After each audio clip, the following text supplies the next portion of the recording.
up next we are going to have Blurring the Lines, Memoir and Fiction. I'd like to call up Tikeng Muhlele and Given Mokwevo, facilitated by Karabo. A round of applause, please.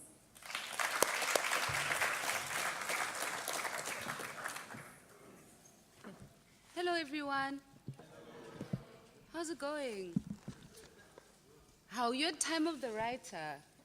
I know it's not the Metro FM and I don't have some Mo Fire, but come on. Work with us here, help us out. Are you all okay?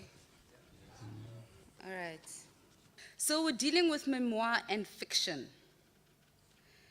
So what we're gonna do is we're going to work with, okay, first of all, Chifiwa's books are Traumatic Revenge, which is a collection of short stories. And his second book is, not the second one, but the other one. The one that we're working with is The Violent Gestures of Life. So we're dealing with that for our topic. And then Tikeng's books are The Scent of Bliss and Small Things and Rusty Bell. And our conversation is going to be hinged around Rusty Bell. Okay. And what we're going to do, the way that this session is going to work, is that Ntikeng and Chifiwa are going to read excerpts from their books. After that, I'll ask them a bunch of questions, and then after that, you guys will have an opportunity to do so. Okay, so that's how it's gonna work. So let's begin with your readings, gentlemen. Do you have your books? Yes, we do. Okay. Who wants to go first? I'm going to let him go first. Why don't you go first? I just want to be drinking Keep water. our minds out of your gutters, guys. Okay, I will definitely do so.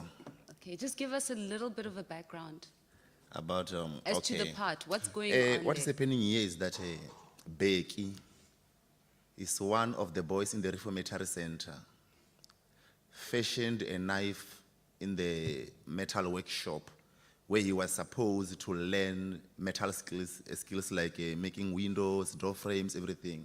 So he fashioned that knife and smuggled it into the hostel where the young offenders were housed. As such, he wanted to use that knife to protect himself from the other boys. So he stabbed another boy who wanted to sodomize him. As a result, the officials or correctional officers in that juvenile center punished all the young offenders because they didn't know where Becky had hidden that knife. The police officers spread through the hostel and start chasing the boys. 3 of them are coming straight for us. It is a man and 2 women. Calvin races away in a different direction while I run towards the lower gate. I grab the bars with my hands and shake them, trying to force the huge gate to open, but it's a stupid attempt. A baton lands on my head. Mawe! I cry in excruciating pain and cover my head with both arms. I look up through the gap between my elbows and see one of the female officers glaring down at me. "Where's the knife?" she shouts, baton raised above her head. When our government gives you an opportunity to study and equip yourselves with the skills in the workshops that they provide for you, you criminals spend their time grinding iron into knives. I know nothing about the knife. I yell in pain and fear. "Futsek," the policeman shouts. "You want to kill the officials who give you food and protect you from an angry society. You kill our fathers and rape our grannies," the other female officer says. A baton smashes down on my defenseless ribs. "I didn't do any wrong," I cry again. Teachers and doctors are toying throughout the country right now, the first officer says very rapidly.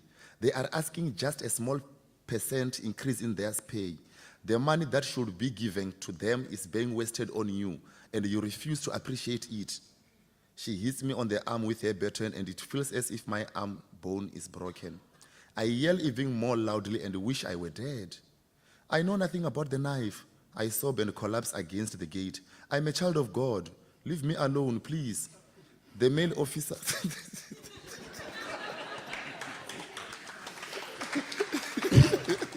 Okay, fine. The No, male. it's not fine. How? It's not fine. No, it's not fine. No, I can't help it. They're laughing and I've got to laugh too. Okay, I'm continuing. The male officer kicks me very hard on the shin with his big parabellum shoe, and pain bends through my leg.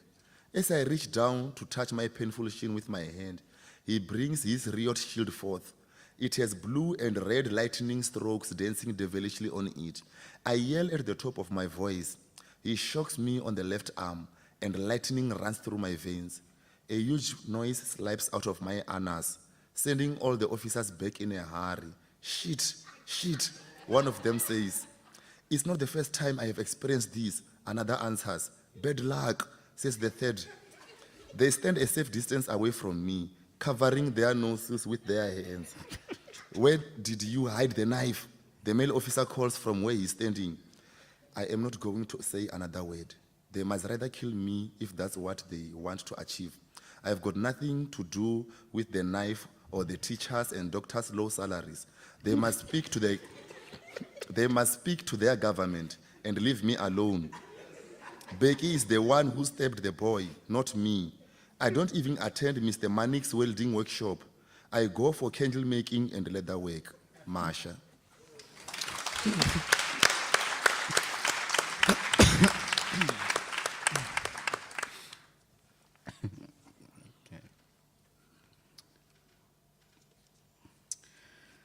Let's try a little tenderness. Okay, fine. I told her that my real area of interest was first and foremost perfectly architectured collarbones. That there was nothing more beautiful and feminine than feminine collarbones that complement a longish neck, even more so if such a neck is adorned with pearls. Skilled fashionistas run 1 or 2 circles of the pearl gem around the neck, ending the tapestry with a knot, a constellation of pearls that rests halfway down the chest, in the middle of somewhere, before the mammary estates begin. Beautiful collarbones, I continued, perfectly aligned to the contours of the jawline and the bottom tips of ears, are the most erotic of things. Not like breasts, things grabbed by lesser mortals at the slightest hint of desire without the faintest thought. Collarbones, on the other hand, are delicate and neutral places of worship that are subtle yet potentially explosive, if nibbled with the right measure of teasing. Rampant skirt chasers would not know this, I assured her, for the skill rested on inquisitorial preoccupations. What are the effects of kisses on collarbones? Which are the routes a kiss should travel, even with a predetermined destination to the lips? Surely the earlobes are worth a nibble or two. And what are jawlines for, if not boulevards to flow kisses onto twitchy, magnetic lips? Now the answers. With great patience and true mastery, a kiss should begin at the shoulder blades, work its way over the shoulders, then the ears, the jawlines, yes, both, a dip under the chin, a sprint to between the eyes, another drop to the left collarbone, then the right, a U-turn to the left cheek, before a cautious and intense approach to a quavering and parted mouth, just as skilled pilots direct giant aircraft onto runways. Rusty's heart galloped away, and trying to rein it back, she confessed, "Never before has a potential insult sounded so sweet. I am torn between scratching your eyes out or letting you see things few mortals are privileged to touch, let alone lick. You have talent, I give you that, but be sure to use it wisely. I apologize. But again, Lust can turn the most timid of men to passionate poets, she said, blushing. Feminine hearts can be unmovable boulders or shaky, unpredictable, starved things. She winked and was gone.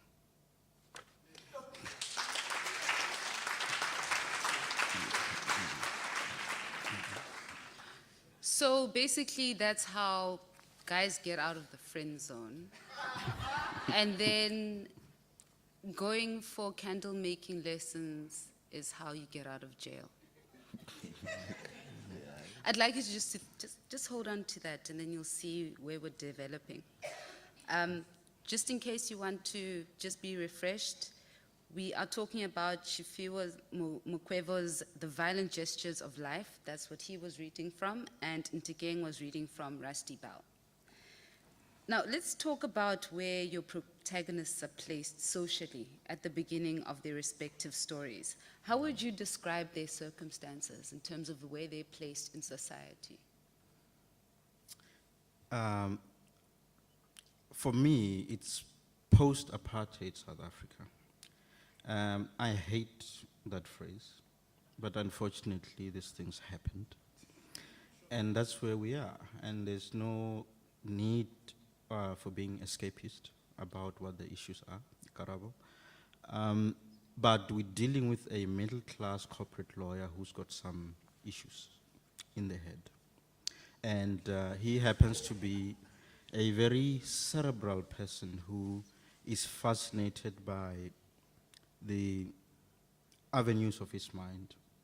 And from that point of view, he's an inside-outsider, because not only is he cerebral, but he tries to make sense of a world that is too profound for his human mind. Okay. And Chifiwa, where's your protagonist placed socially at the beginning of your story? I can say that the story speaks about the now as such. It's the story of a 14-year-old boy, Gift. His parents had divorced because the other one was a Christian and the mother was a Christian. The father received a calling to become an inyanga, or a traditional healer. The mother was not happy about that, and she labeled the father a demon-possessed someone because she wanted to follow those African spirituality, which is so thought as being, in the demonic field as such. So the parents divorced because of that. The consequence was that when the mother moved out of the family house with all the children to another new house, the father, the boy himself, Gift, was unable to accept the new father. And then he ran away home, met these two young boys from Zimbabwe, Tino and Lovemore. Tino and Lovemore, their father was killed after just crossing the border from Zimbabwe illegally. Was killed by the people who believed that he was a sellout. He was going out of the country to South Africa, so he's a sellout or a coward. He should just stay there as such. So Tino and Lovemore were committing crimes in South Africa because their father died and they had nothing that they could do to survive food-wise and everything. So they met Gift in the town. Together they committed crime. That crime landed Gift in the prison. As such, Tino and Lovemore were released via the social worker system and everything because the South African social system did not cater for them, that they could be sent to the reformatory school like Gift as such. So Gift was sent to the reformatory school. So the setting, I can say, is all about the now as such, interrogating Gift's state of living as such. Nda. That's very interesting that you talk about reform school, because that brings to mind Cry the Beloved Country, and particularly Alan Payton's work, because he was working at the Deep Kloof Reformatory School. So if anyone has ideas among you literature students, where you want to speak about the different histories in South Africa between the 50s and now, and look at the reform school situation and the incarceration of young black men today versus those days, like a good 50 years ago. I think that would be an interesting thing to think about. But that's not this conversation. I'm just throwing it there at you. Now, they both have conflicts with authority, both of your protagonists. Who are the characters in your minds that embody or represent authority in their situations? You've intimated some of them, but can you sort of elaborate on the characters that embody authority and what it represents in their lives? Okay. Before we go there, I would like to just add on the previous question that you asked about where are we contextually in, with regards to the narratives. For purposes of analysis, it is very neat to say where is the story set, when, period-wise, if we were to say so. But a lived social experience, in my view, does not function quite like that. You'd have historical time, you'd have personal time, you'd have dynasties, you'd have kingdoms of all sorts and whatever. All of them from a point of view of just a life trajectory across continents, right? Cannot be perceived as just one continuous thing of say this happened, then that happens, because past, present, and future, there is an interplay. It's a very complex matrix, in my view, on how it affects societies, cultures, across time. But to come to your current question about who the figures of authority are, I would also say that each character is given different weight because they've got agency with regards to the story. And Given has just given an example of the warden and how brutal he is, for example. So in my view, without stealing his answer, I would say that is the authority figure there. But for me, it would be very slippery to answer that question for two reasons.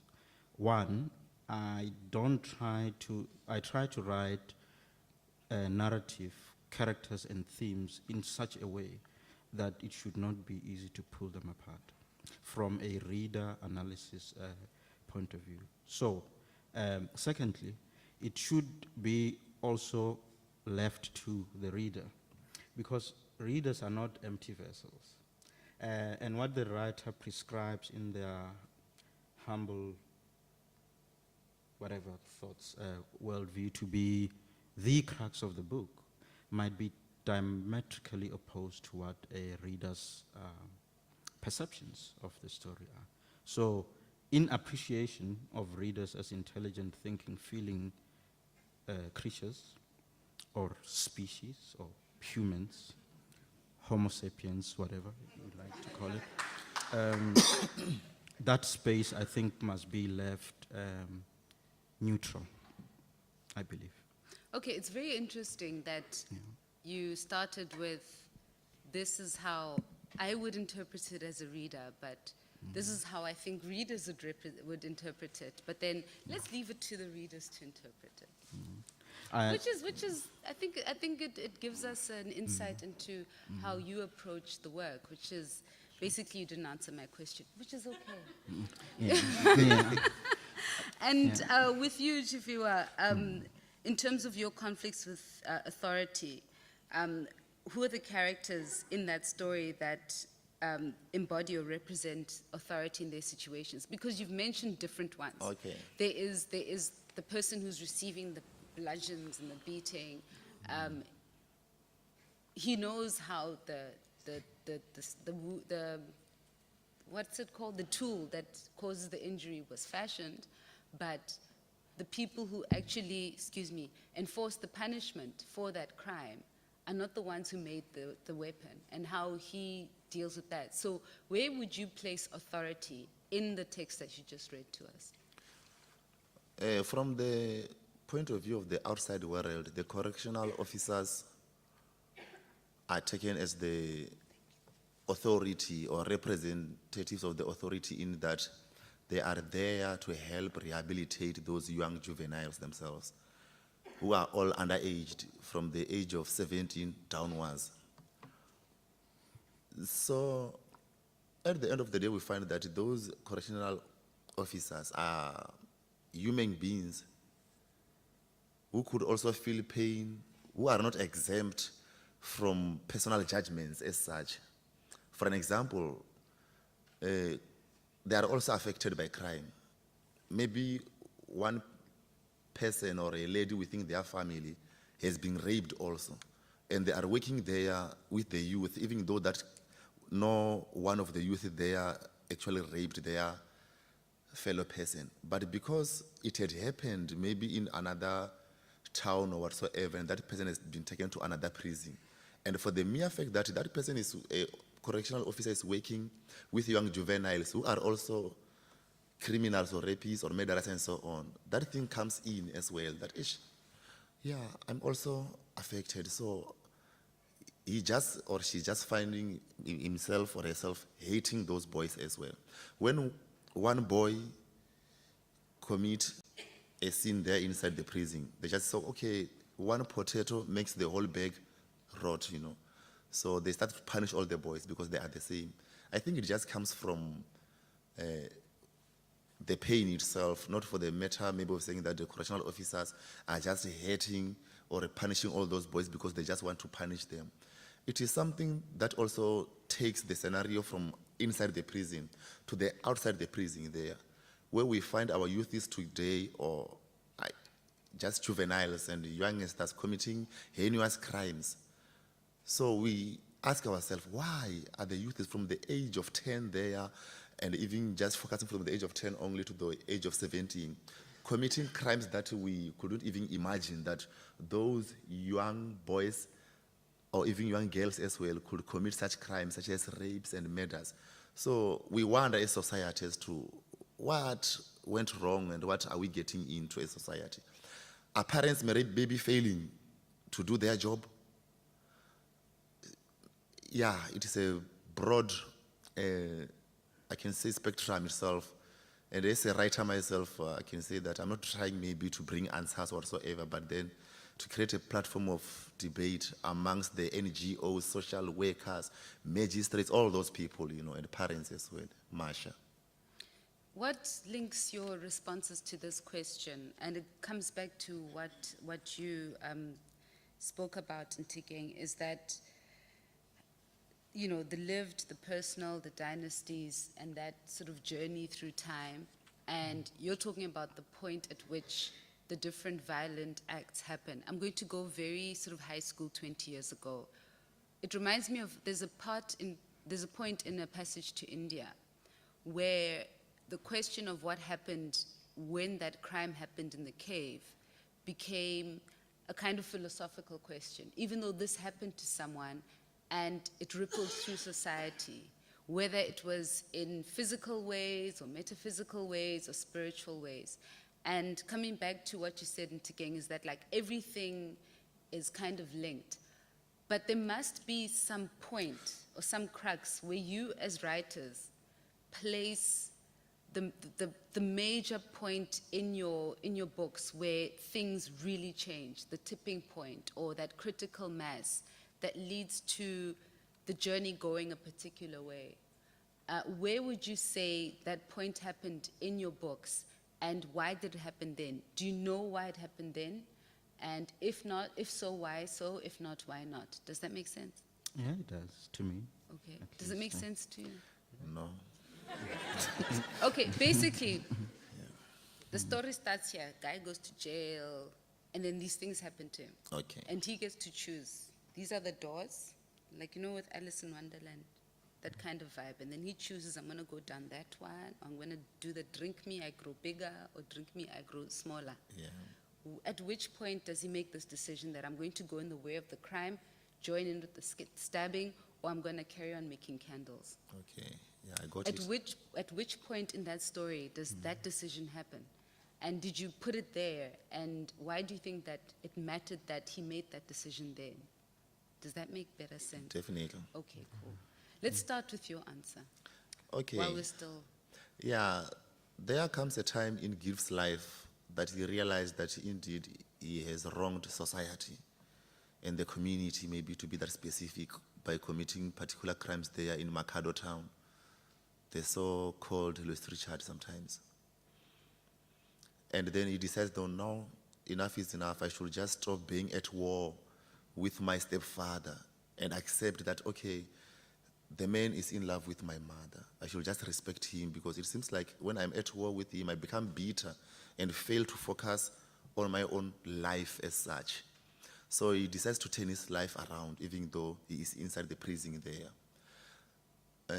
The thing that Gift was struggling with was the murder that happened in the first chapter there in the book of his friend with whom they were sharing books together, reading books all the time and so on, and discussing those books. So in the first pages there, Gift was sort of rebelling against the system itself, the correctional system there in the prison and so on, because he felt that the officer killed the friend. So at some stage he said, okay, no, well, they killed him, but then I have my own life to live as such, so I would rather focus on my life, even though I'm still feeling bitter. So he found himself changing his life or turning his life around. But the incident of the police where they were called in to come and search for the knife and find it, Gift was has just finished speaking with another boy where he decided that he was changing his life around. He was planning to go out there and become this journalist, and the other boy wanted to become something else as well out there, and they wanted to stop crime. After they'd finished talking about their future, the police entered the hostel and started to assault them all because one boy committed crime. Such thing was sort of dispiriting them, taking all that hope and the good plans out of them. Nda. Sure.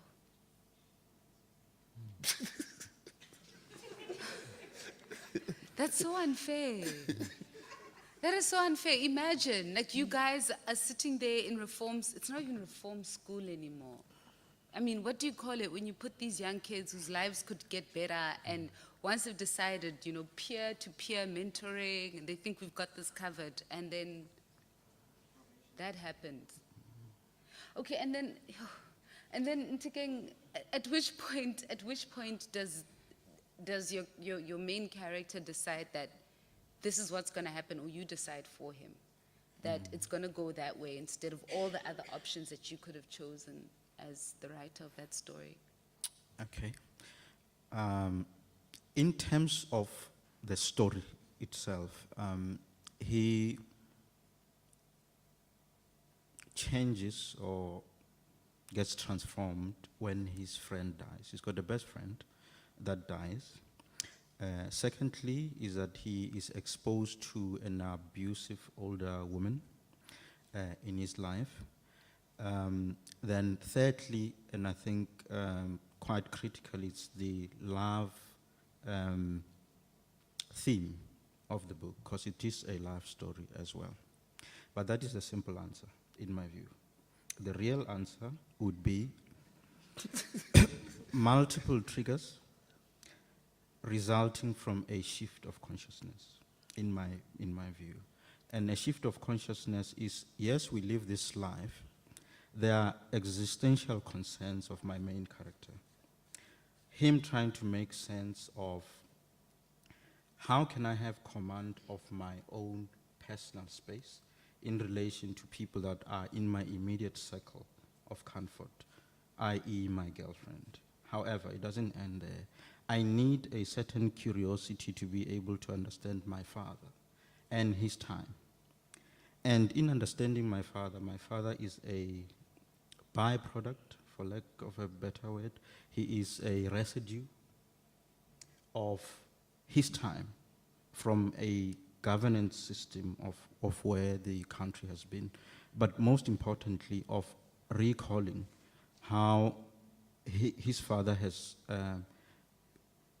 grown to be the man that he is, with very limited rights, with very limited economic prospects, for example. So I think it's multiple triggers. And to say it's at this point, it's correct, but Not completely. That's your answer. Okay. I just said, where did it happen? I didn't say it happened here, it happened there. So I'm like, correct way. Yeah. Okay, please start formulating your questions and raise your hands, and then the people with the microphones will come to you. So start thinking about them, and then the folks with the mics, just sort of wave your arms so that I know where you are, because I think it's time for people to start coming together with that. All right, so I'm trying to place this because there's obviously sort of a heavy gender bent to this. Your guy is not accepting his stepdad, right? The stepdad, no? Yeah, Okay, and that's got to do with the choice that the mother made. yeah. Your guy has got issues with his woman. Yes, it does. So his prison is that relationship with the woman. Yes. But then he plays it out with the things that he does with his shrink's PA, Yes. right? And that's a whole other prison. So you've constructed this prison that is, it's a gendered prison, but it's more prison that's in the mind. And it also is physical, you know, it's the space in which he gets to act out or speak about his problems. You know, it's in a tall building in Sandton, so it's got all the trappings that are lovely. I mean, he gets to drink whatever he wants, he gets to indulge himself, and he's spending a lot of money per hour. Gift is also in a prison that is overtly, you know, there are bars, there's limited movement, you know, your time is measured for you, but there is also that element of the other kinds of prisons that exist in the mind as well. So this is something that I'd like everyone to think about. When you construct the idea of prison or confinement, do you think that, to what extent do you think that your social condition creates those prisons? And at what point do you think that human beings can transcend them, if at all? Yeah, that's not an easy question in itself. I mean, on my part. Like basically as such as I was focusing on crimes committed by the youths and the discord within family life as such. The constructs in themselves are such that I can say it's just disorder in itself within the whole familial and societal system relating to the children and the youths themselves, committing all those crimes that we do not even want to think about because they are unimaginable crimes when considering the ages of the children themselves. So, as such, we find that like in such stories, like I'm not just writing from the vacuum itself. I step in some other instances and try to write the very stories based on my own personal experiences. And then as such, I've got to think about the reader as well. That even though I'm writing stories based on my personal circumstances or experiences, then there's a reader again who will pick up the book and read again. So I need to accommodate that reader in, and for the reader himself or herself to decide as to your question as such, you know. When we speak about blurred lines, you know that memory is faulty. You know, you've experienced the experience of jail and the circumstances under which you were incarcerated. Do you find that the lines blur as you read your book again, or as your audience or your readers read the book again? Do you find that it blurs those lines between your lived reality and how you've presented it to your readers when they read it back to you? Yeah, I can say it blurs the lines because in the respect when a reader tend to overtly confuse the author with the work. At some stage, I launched my book in Polokwane, and the next week on Wednesday, the paper is out there, Capricorn Voice, with my picture former prisoner, from a former prisoner and ex-rapist Chipiwa given Mukwebo on the caption itself. And I was never in the prison there myself, maybe for rape. And even the character there, Gift, was never in prison for rape. But he has previously committed another crime that was considered as rape. So it is dangerous even for a journalist to or the reader to confuse the agency within the work and the author. So I was ended up being labeled an ex-rapist, being taken as Gift. So that's the thing, that blurring the lines themselves. So the lines are not blurred. Yeah, I can say they are blurred, and they are not blurred as well. So, yeah. That's Well, it. I mean, as a recovering journalist myself,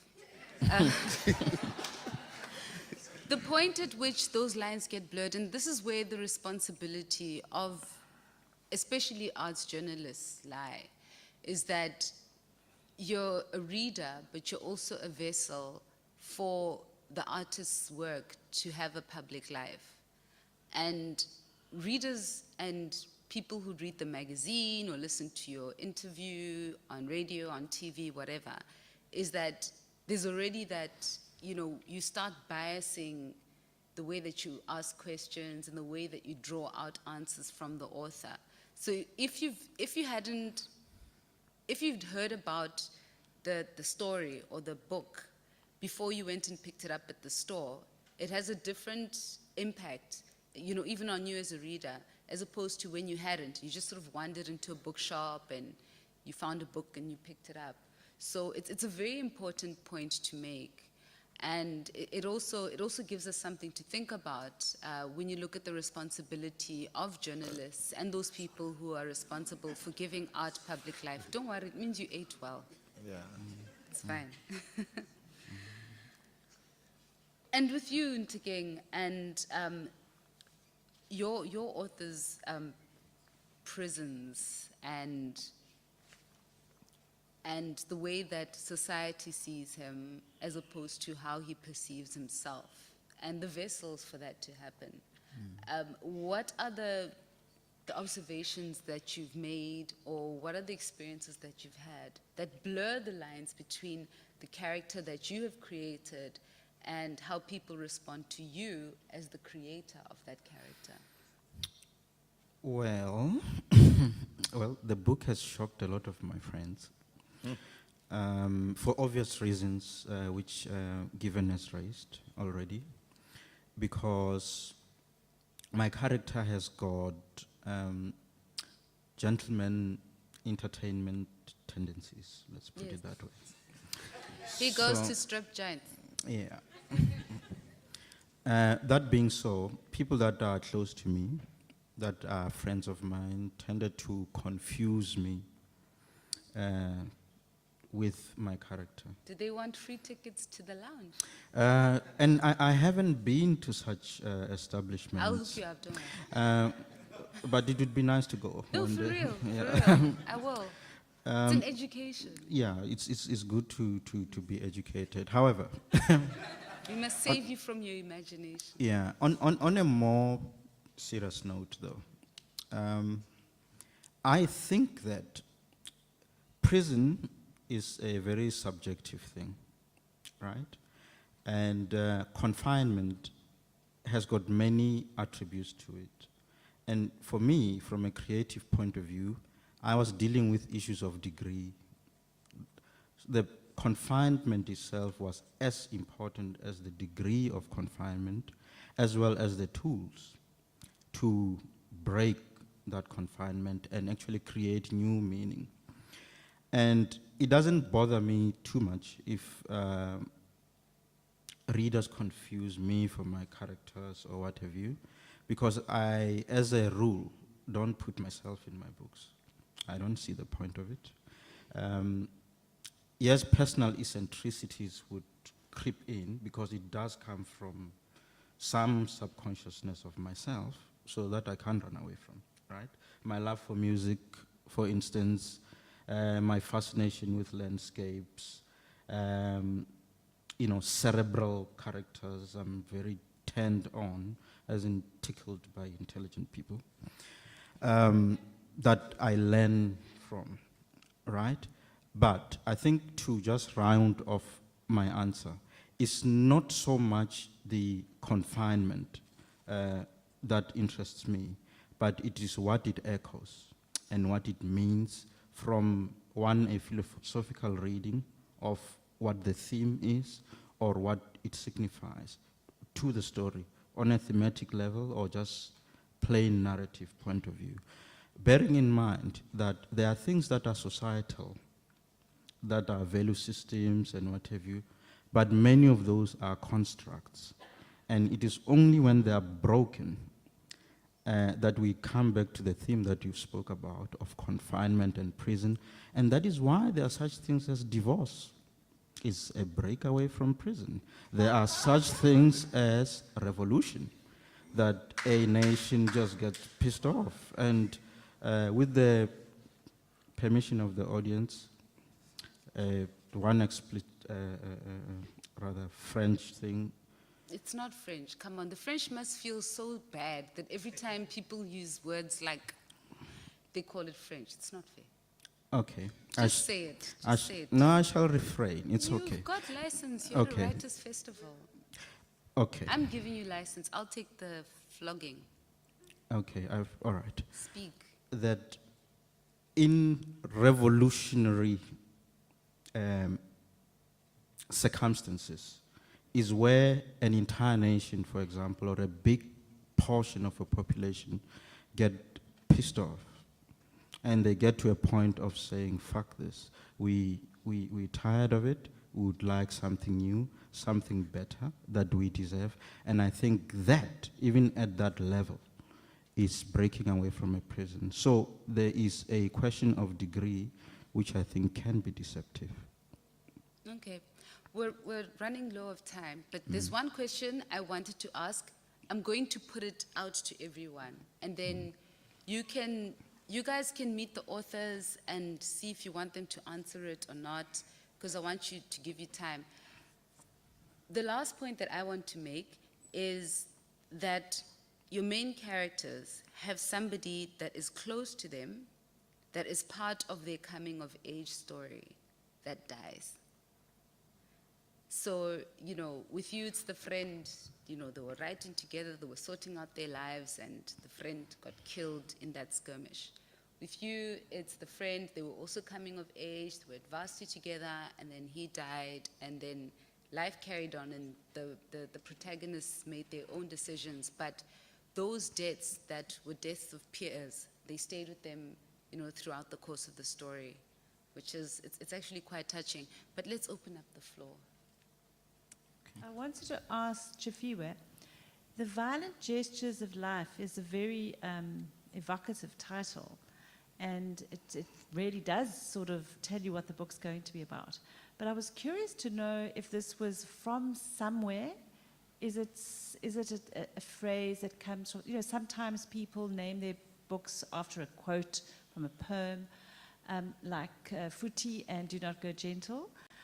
Or was it just some phrase that came to you? I'd love to know where that title came from. Thank you. On Thank you, Monday, Penny. during the opening of the festival, Ntikeng Muhlele gave an example with the guitar that the musician was playing without having been tuned. And at the end of the day, we find that there are so many guitars here in the world that we are playing without any tune, and that everything is in disorder. So I conceived the title of the very book while I was still in prison, Kutama Sintumule Maximum Security Prison. So there were all those things, because even the book itself is not about prison life or reformatory life as such. I had a life before I could go to prison, even myself, and all those experiences. Some of them are violent, and some of them, of course, they are good. So the title stemmed from all those experiences, but then I conceived it while I was in prison. So it has to be like the violent gestures of life, referring from being in prison, all those experience like pain, and even outside that, all those kinds of pains and so on, you know. So, yeah, out of tune. Penny, the quiet violence of dreams, Casey Lodeka, the violent gestures of life, coming of age, there's the thing with the violence and wow, great question, great question. And next question. So it's one question per audience member. Please say your name. My name is Sandy Lengidi. Yeah. Thank you very much. First of all, I would like to salute the two writers. I've just discovered Muhlele this week in terms of his work. I never read it and was blown away. I continue to be blown away. Well done, my brother.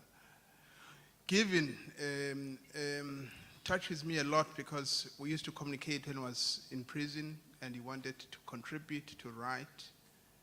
And even now, seeing him as an author today, it's still, I'm not sure, it hasn't sunk into me, but also to see his calmness, his sense of purpose, his sense of direction and commitment to his craft, it just blows me away. So I want to salute you, my brother, and say to you, keep it on, keep it up and you know, and be strong. Maybe let me ask any question, yeah, because I think that's good enough for tonight. Keep it up, gentlemen. Thank you, Sandy. All right, next. May I ask a question? Where? Over there? No, I heard a man's voice. Okay, there you go. Please introduce yourself, and confused then which of us you're is next. asking. Oh, okay. My Okay. name is Salim Washington. I enjoyed both of these books very, very much. But to me, I'm almost confused as to why you would be on the same panel because the books are vastly different. But as I'm listening to the conversation, I am seeing points of comparison. I don't know if they're central to understanding the book.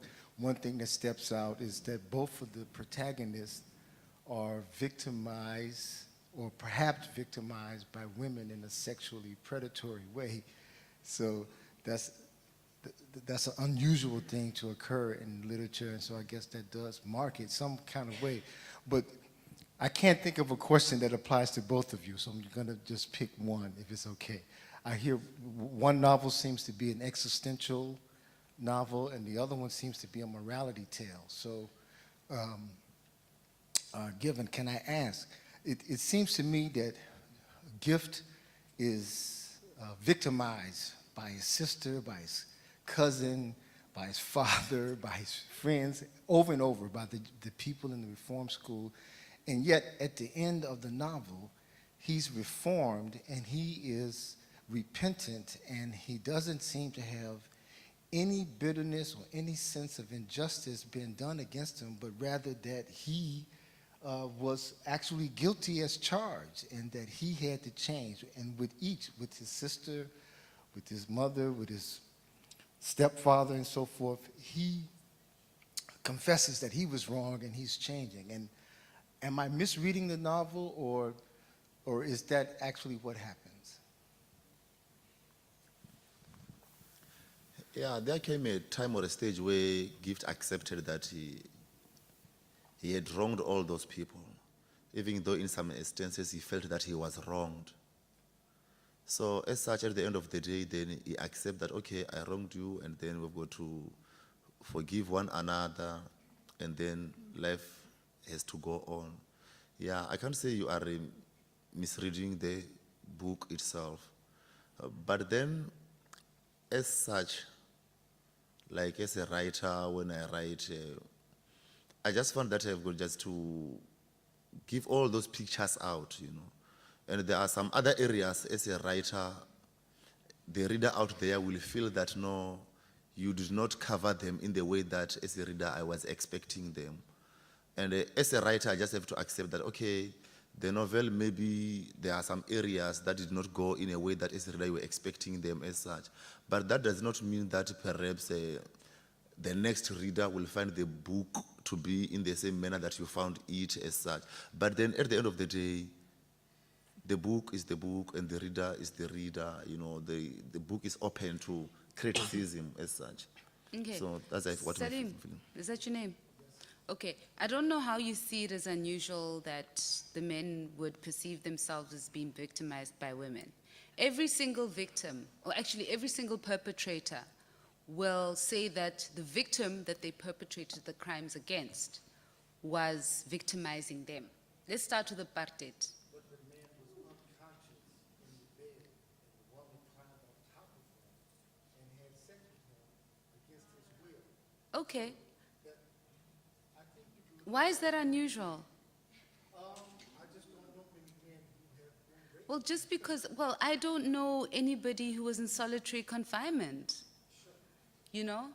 It's just, you know, I'm not disagreeing with you. I'm just saying that we need to, when we look at situations where there is a crime between two people and who is the perpetrator and who's the victim, is that it always happens in that space, which is why I read it as blurred lines, where there's always that space where the crime happens that is constantly shifting in terms of who did what. That's the way that I perceive the blurred lines. So I'm not disagreeing with you, I'm just opening it up as a place for debate. You're absolutely right.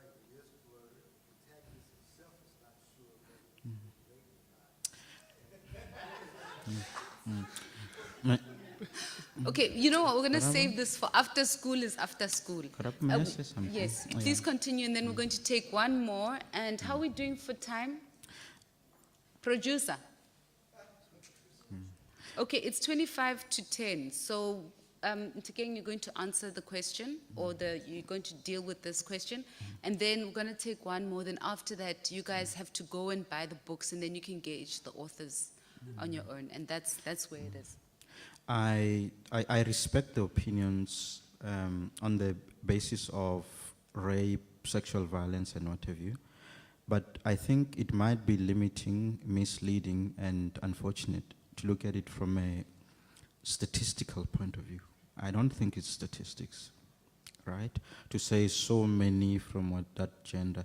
If that were true, we can't begin to have that conversation in South Africa, because women are in the majority in terms of suffering at the hands of men, right?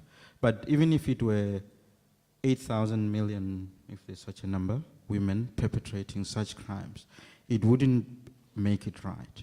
And the whole point of literature is not to answer everything, but is to give a reflection, problematize, reflect, as well as, in fact, cause confusion, because only in confusion do you get answers. Thank you. Yes? Hi, given I wanted to What's your ask- name? Oh, sorry. I'm Teresa Mallinson, and I'm from the Daily Vox. Given I wanted to ask you a question. I mean, as you mentioned before, where the newspaper got it wrong, but there are some facts that between you and Gift are similar. Like, for example, you were both in reform school. And I was just wondering, why did you choose to write this as a fiction instead of a straight memoir? What did choosing to write this as a fictional story allow you to do that maybe writing your autobiography wouldn't have? I wanted to be at liberty to write as more as I wished, and to be creative in a sense that I will broaden up the story to the extent that I will be including some other social ills that might not even have happened to me directly, but those I weighed or viewed in society as such. You know.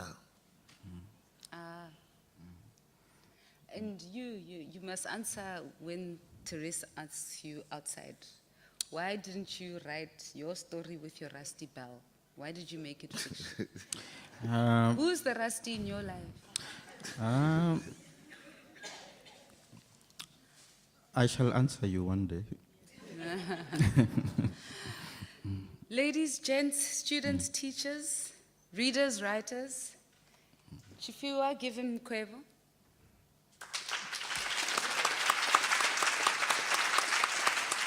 Ntikeng Motele. Karabo Kholeng, stop clapping, stop. Stop.